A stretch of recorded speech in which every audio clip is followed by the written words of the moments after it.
curious, and I wanted to know more about your PhD thesis. Can you throw a brief light on your experience, and then how it took off, and then what are the important milestones while you do your PhD? Actually, okay, I will just give you a broad outline of my thesis, if that's okay, Yes. because I went into various aspects of neuroscience of music, which might be of interest. It is an interdisciplinary PhD registered under the University of Madras Music Department at the Physiology Unit of the A.L. Mudaliar Basic Sciences Institute in Chennai, based on neuroscience of music, specifically on Indian music drumming. My thesis statement and aim was to provide evidence through a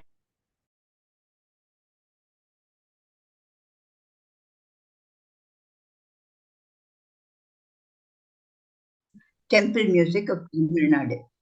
I moved away from the Gurukula, where the Guru was always right and never questioned, to the institutions where present generation students would want answers which were logical and preferably scientific.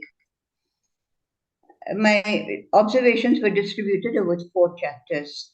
Chapter 1 is music as a dynamic aspect of cognitive function and procedural skill learning.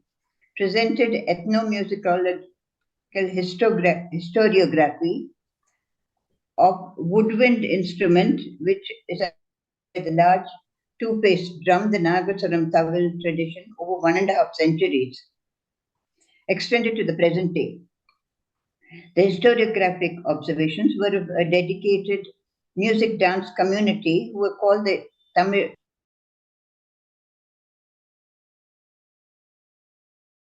Observations on the musicians in normal health, the musical instrument, the training, environmental influences, music performance in the temple and the concert stage, and the unique task-specific handedness in Tamil players.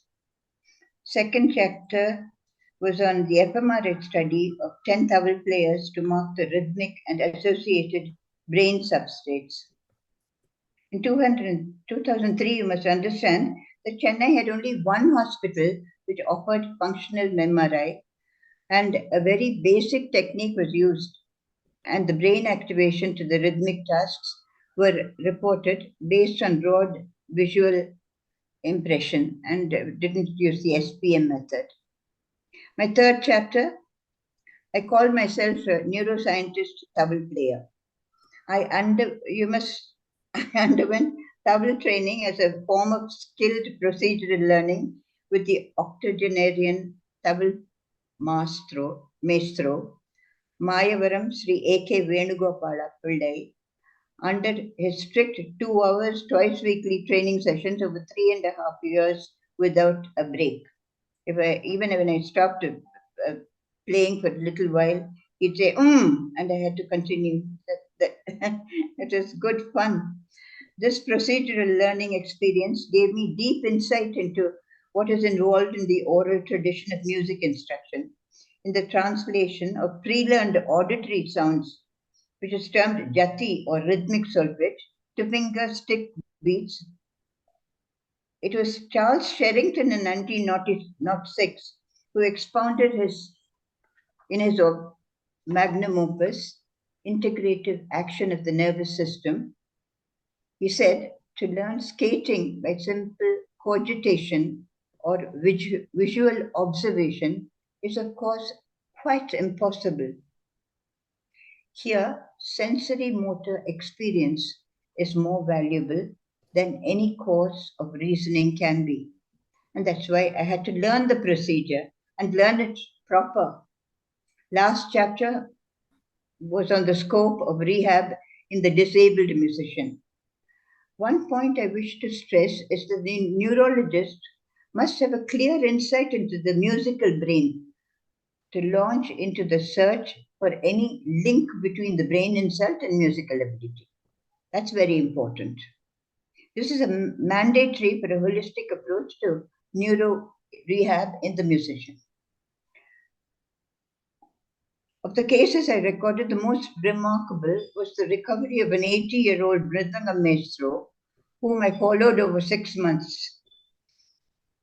His left-sided anterior subdural hematoma had been evacuated with significant residual right-sided hemiparesis and language difficulty. He had standard physical therapy, but in his determination to get back to drumming, he had adopted a self-styled, task-specific rehab program for himself. And his normal hand kept drumming on his left thigh, and the right hand was coaxed into following the drum beats. Progressively, the skilled drumming patterns were coming back. His verbal solfege, that is the jatis, that he kept trying to repeat, though it is not expressive language, helped in his language recovery, I think. He was back to concert performance in 4 months. In 6 months, Doordarshan lecture demonstration on how to compose complex rhythmic patterns in the mridangam was taken up by him. He ended the demo with a rhythmic extravaganza of his own explosive, innovative rhythmic sequence. Why I say so much is that he had built up a reserve. He had, whether it's at the cognitive level, at the motor level, and at all, and the emotional level, whatever you want to call it, it was all there. That reserve he had built was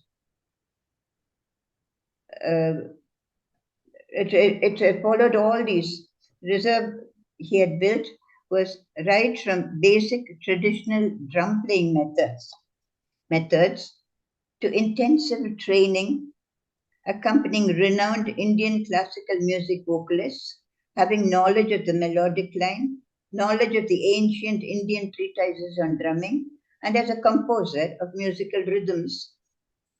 This multiple brain pathways of expertise, building up phenomenal brain reserve, must have resulted in massive neural networking to draw from in this time of adversity. That's what I believe. He had the stroke, he recovered exceptionally well. I'm experiencing that as you narrate this. I am also able to visualize his entire journey. Thank you so much, Yeah. ma'am. But I am really surprised. At 82 years, you have seen decades of change in neurological care. What advice would you give to physiotherapist, neurologist, or someone like patients navigating towards healthcare landscape? I belong to the old school, but I keep updating my knowledge. So I'm with the old and the new. Patient-centered care will always remain the hallmark of effective neurorehabilitation. It will evoke spontaneous cooperation of the patient. And you must understand, family support is still very strong in India, and it will sustain the short and long-term goals for patient integration with the community. Richard Asher was a British physician with rare insights into medicine who first characterized Munchausen's syndrome. I'll quote from him in Talking Sense in Medicine, which he authored. It might serve as a timely warning for the neurologist, therapist, and the whole rehab team and the patient. What he said is, teach us to live that we may dread unnecessary time in bed. Get people up and we may save our patients from an early grave. Isn't what all of us want? Clinical acumen must continue to have a major place in medicine and neurology. The phenomenal advancement in technology may contribute much to confirm diagnosis, but the human brain must continue to follow the natural history of disease, detect individual variations, response to medication, role of environmental influences in recovery, and so on. The physician, neurologist, and allied specialist with good AI knowledge will be benefited and be ahead of one who does not have such knowledge. Research will benefit in the huge data collection due to AI capabilities. But authoritative sources say that AI will be ready for clinical diagnosis only after being fed relevant data for over a decade or even more. I'd like to quote Robert Wattenberg, renowned clinical neurologist of the 20th century, where he said, repeated history taking and physical examination is time consuming. It is the busy physician who is inclined to delegate the diagnosis to the laboratory in the vain hope of saving time. Too many irrelevant technical procedures only confuse the issue, cloud the essential point, and broaden the margin for error. Time invested in clinical examination might have paid greater dividend. Wow, that's the word for the generation, I could say, ma'am. That's a really great to listen, Dr. Robert's understanding and vision, and even it stands true for even to this century, though it is quoted in 20th century, but Yes, it is very yes, relevant. It is very relevant yes, as I mean, as you said, and now I am able to, I mean, what to say, relate more, saying that the delegation of diagnosis is morely to the lab versus the physician or any clinician for that sake. Wow, that's yes. a great insight. And then you have ended with a master stroke of Dr. Roberts saying. Thank you, thank Yeah, you. now, ma'am, as we come to the final point of the podcast, I wanted you to please quote a crucial message that you would like to convey to our audience or the future generations. I would like to say that in my career, I had the advantage of straddling two worlds. One was exposure to neuroscience at the international level, and the second was dealing with the common man reality in India in healthcare. As a medical professional who had throughout my career served in community health based medicine and clinical neurology and research, my crucial observation and the crucial message I uh, wish to convey is that we must be aware of the alarming lack of equity in medical care across India. About the burden of neurological disorders and traumatic brain injury in India, the Lancet Global Burden of Disease 1990 to 2019 report gives figures which are really appalling. I won't try to quote them here. You can look it up. In this regard, the Health and Family Welfare Department of the Union Government of India reports project the major gap in human resources and infrastructure across the nation. But healthcare is a state subject, and there is a vast variation in the healthcare from state to state.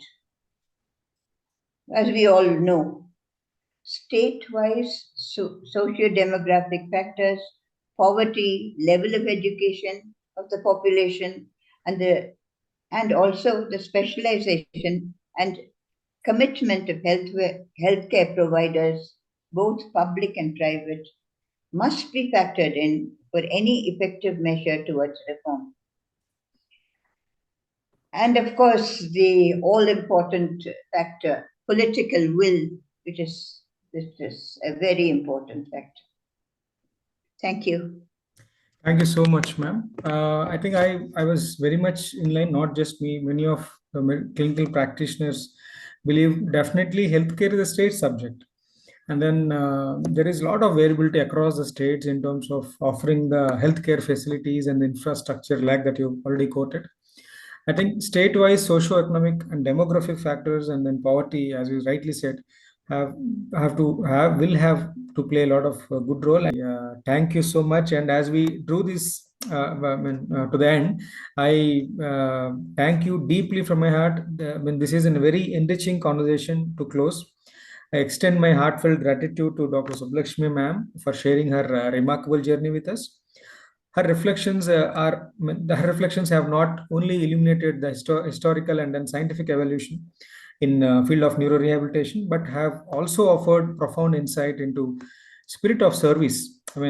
She is coming from a community healthcare background. That spirit of service, it is definitely reflected across the questions I've asked and answers you have told.